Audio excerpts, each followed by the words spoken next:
Welcome to episode 55 of the 3M Fear podcast. Haunted houses are an important part of Halloween.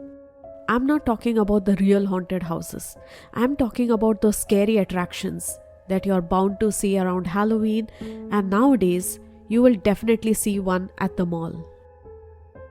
Lately, they've become a huge deal, each one trying to become more scarier than the other. The quest for making things scarier has now taken a dark turn. Today, we are going to dive into the not so fun side of haunted houses.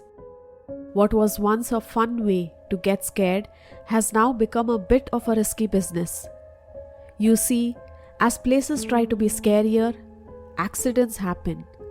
And we are not just talking about fake blood and creepy masks. We are talking about real, unfortunate incidents. Picture this. A place designed to give you a good scare ends up causing some serious accidents, from props malfunctioning to stunts going wrong. It's not all fun and games. And in this episode, we'll be shining light on the not so cool stories of people who went into these haunted houses looking for thrills, but found something way scarier. Join as we dig into these creepy incidents that happened behind the scenes of these haunted attractions. We are talking about lives lost and unexpected tragedies that happened while folks were just trying to have a fun night out. So grab your favorite snacks and buckle up for a roller coaster of emotions. Today, we are exploring the dark and sometimes deadly side of haunted houses.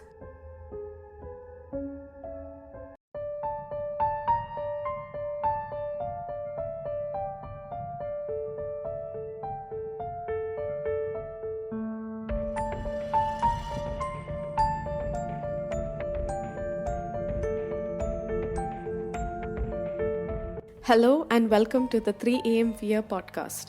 I'm Nikita Ferrao, mystery and thriller author. On this podcast, I talk about real crimes and real people. Due to the graphic nature of some of this content, listener discretion is advised. You can find the episode show notes on my website 3amfear.com. Let's get started.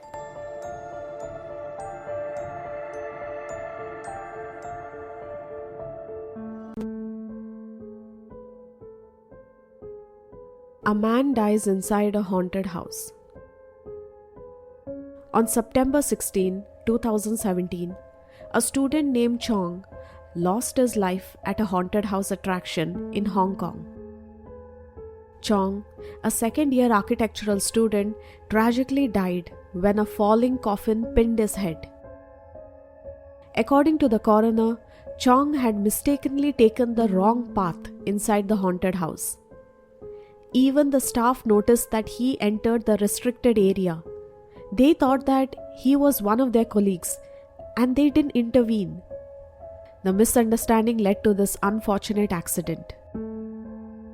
What happened was that Chong was on a ride called Buried Alive at Ocean Park, known for its Halloween thrills. The Buried Alive ride is part of Ocean Park's Halloween Fest. There are many other rides, and this one was one of their most popular ones. This ride offers visitors a chance to experience being buried alive all alone before finding their way out of a dark and eerie grave. The show director, Joel, explained that players begin the game by entering a closed coffin box above the ground. The coffin then moves down the slide underneath, and players are expected to cover a short distance all alone before meeting their friends inside the house. Safety measures include staff at both ends of the slide, making sure everything goes smoothly. So basically, the participant enters the coffin, lies down, the coffin is closed from the top, and then soon after, a slide would open from the bottom, the participant would slide down, and then enter a small path that they can explore on their own before meeting their friends. On this ride, brave individuals get to experience being buried alive all alone, and then they try to escape from this dark and eerie grave. Unfortunately, Chong was found unconscious just 5 minutes after being struck by a moving object during the experience. Now, what happened to Chong was that he ended up entering the wrong side of another slide. A staff member monitoring the slide saw a shadow on the surveillance camera. He thought that maybe it was a ghost. Now, despite checking up on the footage again, they couldn't find anyone. Unfortunately, Chong was struck on the back by a falling coffin. That is, another coffin had opened up on its bottom and that hit his head. He was then pinned down and it was difficult for him to breathe, leading to suffocation. The misunderstanding and sequence of events tragically resulted in this unfortunate accident. The police confirmed his passing after he was taken to the hospital. The 4.5 meter long and 2.5 meter high slide had recently been approved by independent inspectors. It remains unclear to how Chong entered this restricted zone and why no one saw him there. Chong's girlfriend would later go on to say that she waited for 10 minutes for him to come out, and when he didn't, she started panicking. Chong was carried out by paramedics roughly an hour later, and he was already in a coma. The incident led to a call to the Hong Kong police at 2:06 p.m. and Chong was later pronounced dead at the hospital. The theme park's medics provided immediate first aid and an ambulance was called. It was later revealed that Chong was a friend of an employee from the Swire Group subsidiary, and the theme park visit was a part of an annual staff event organized by the company's staff association.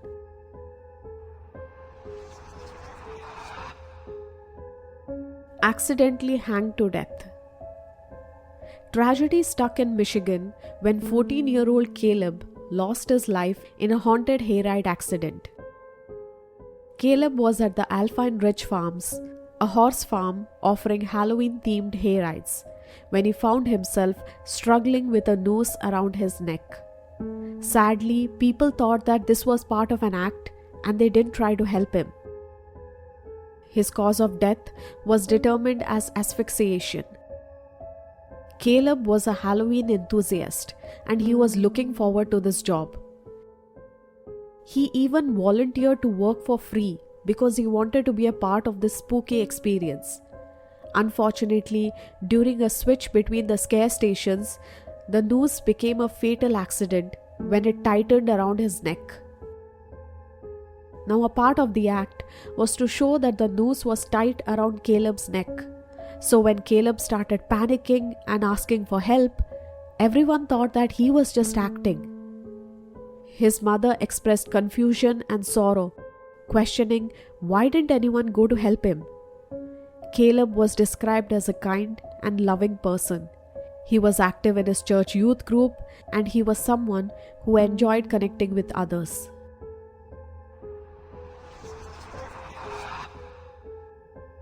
A principal died because of a Halloween prank. In a small town called Utica, in September of 1957, there was concern about high school seniors hazing incoming freshmen during the annual gymnasium parties. To change things up, an English teacher, Betty Stevens, and principal, William Hobart Sally, planned a different kind of a pre-Halloween party. Took the students to an old farmhouse outside town and turned it into a haunted house. Now the centerpiece was that the principal would pretend to be hanging in a dark room covered in paint and ketchup to look like there was blood. When the students came, they found the principal hanging and they found it amusing. However, when Mrs. Stevens went to take a picture, she made a shocking discovery. The principal had slipped and tightened the noose around his neck. The moaning and struggling principal wasn't acting. The students sadly witnessed the real and painful passing of their dear principal. A teen scared to death. In October of 2014, 16-year-old Christian Faith Bench went to the Land of Illusion Haunted Scream Park in Ohio with a family. It was a Halloween attraction, and her father's band was scheduled to perform. Excited for the scary experience, Christian entered one of the haunted attractions, but sadly collapsed. Despite efforts from her mother and paramedics who administered CPR, Christian unfortunately suffered a fatal heart attack. Now, something to be noted here is that Christian already had a health condition. She had only one lung, which had already put a lot of strain on her heart. Later, the county coroner's office speculated that the fear induced by the haunted house may have worsened her already fragile health. It was a tragic event. What was once meant to be a fun time out now resulted in her death. And at the time of her passing, her heart had enlarged 4 times its normal size. During the incident, Christian's mother performed CPR while waiting for the paramedics. Now it is unclear whether it was because she already had a problem and that it was her time and that's why she passed away, or because the haunted house was so scary that she just couldn't take it anymore. Unfortunately, we have no clue what led to her death.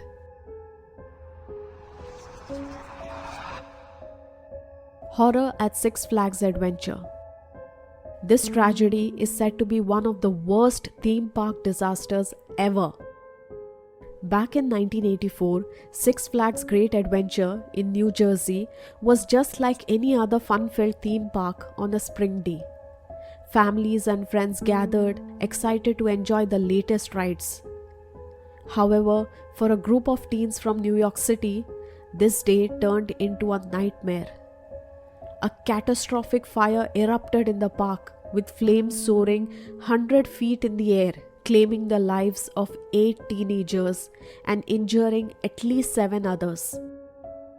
5 of those killed were Jose Carrion Jr., Eric Rodriguez, Lenny Ruiz, Samuel Valentin Jr., and Christopher Harrison. They were students at Franklin K. Lane High School. Nicola Cayesa, Suzette Elliott, and Tina Genovese were from Victory Christian School. The fire spread rapidly due to the wind, leaving the victims with no time to escape. The intense heat left the bodies so badly burnt that firefighters initially thought that they were mannequins. This tragic incident occurred on May 11, 1984, inside the park's haunted castle. The fire, sparked by a foam pad, consumed the entire structure for over an hour. Witnesses saw thick black smoke, marking it as one of the worst theme park disasters ever. The haunted castle at Six Flags Great Adventure was described as a very scary place, measuring about 70 feet by 100 feet. Filled with actors dressed as witches, monsters, they would just jump out and give the visitors a good fright, creating a very eerie appearance. This attraction was made up of 14 aluminium trailers designed to look like a haunted house. Sadly, due to the tragic incident, the aluminium structures melted, seared, and turned black due to the blazing fire. On the night of the incident, smoke from the haunted castle spread over the parking lot, affecting people walking to and from their cars. One of the survivors would later say that they thought that the smoke was a part of the amusement. After the incident, Six Flags began updating the park with new sprinkler systems, smoke and heat detectors, and emergency generators, as well as adding an in-house fire brigade. Haunted houses are in high demand during Halloween, but that's not the only time that you go to a haunted house. Nowadays, you can find them at any theme park. In fact, there are so many theme parks where I've seen so many scary rides. It's all fun and games, but in the end, we have to look out for ourselves. Not everything is in our control, but as much as possible, Please be careful when going on one of these haunted rides or in haunted houses. Be careful, always make sure you know what's happening, and if you're confused, always ask the person in charge. Follow all the guidelines and stick to where they ask you to go. Don't deviate from the path. Don't go into any restricted zones. They are always restricted for a reason. It's mostly not safe. Maybe it's under construction. Just don't risk it. Stick to your path and make sure that you're always surrounded by people.